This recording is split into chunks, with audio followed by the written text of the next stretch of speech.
생활 속 다양한 사례를 통해 법 상식을 알기 쉽게 전해드리는 3분 법률 신정무 변호사입니다. 그럼 진짜 집주인 잠적이요? 그럼 전 어떻게 되는 건가요? 전세금 한 푼이라도 건질 수 있는 건가요? 전세 사기가 사회적 문제로 떠오르면서 요즘 보증금을 못 받으면 혹시 내가 전세 사기를 당한 건 아닌지 고민하고 궁금해하는 분들이 많습니다. 누군가에겐 전 재산과 맞먹는 전세 보증금, 안전하게 돌려받는 법 알려드립니다. 우선 전세 사기와 단순히 보증금 반환이 늦어지는 것은 좀 다른 사안입니다. 애초부터 보증금을 반환할 의사나 능력이 없는 상태에서 보증금을 받은 경우에 전세 사기가 성립될 수 있으나 정상적으로 전세금을 받은 후 갑작스러운 경제사정 악화 등으로 보증금을 돌려주지 못하는 경우까지 사기죄가 성립된다고 보기 어렵습니다. 그럼 집주인이 보증금을 돌려주지 않는 경우 어떻게 해야 할까요? 보증금을 돌려받기 위한 가장 확실한 방법은 임대인을 상대로 임대차 보증금 반환 소송을 제기하는 것입니다.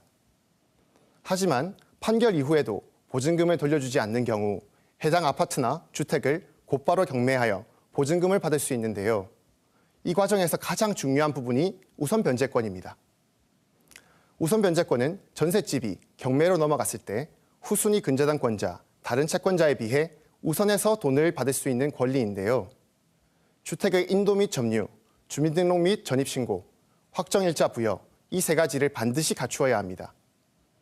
예를 들어 집주인이 다른 세입자가 들어와야 보증금을 돌려줄 수 있으니 이사를 먼저 나가달라 하거나 보증금을 돌려주려면 대출을 받아야 하니 주소 먼저 이전해달라고 요구하는 경우 함부로 이사를 나가거나 주소를 이전하면 우선 변제권을 상실하여 보증금을 돌려받지 못할 위험이 매우 커지니 주의하셔야겠습니다.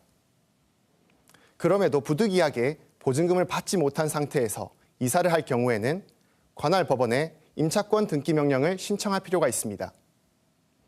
임차권 등기 명령을 신청하여 등기해두면 다른 곳으로 이사를 나가거나 주소를 이전해도 우선 변제권을 상실하지 않습니다.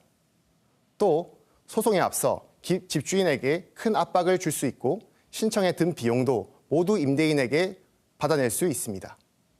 한편 전세 보증금에 비하여 집 가격이 낮아진 경우에는 경매를 통해서도 보증금을 전액 돌려받기 어려운 경우가 있습니다.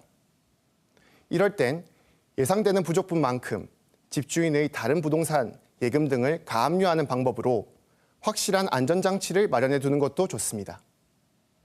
마지막으로 가급적이면 전세보증보험에 가입하시고 계약 체결에 앞서 주변 시세, 매매가, 집의 등기부 등본 등을 수시로 확인해 살펴보는 것도 좋습니다.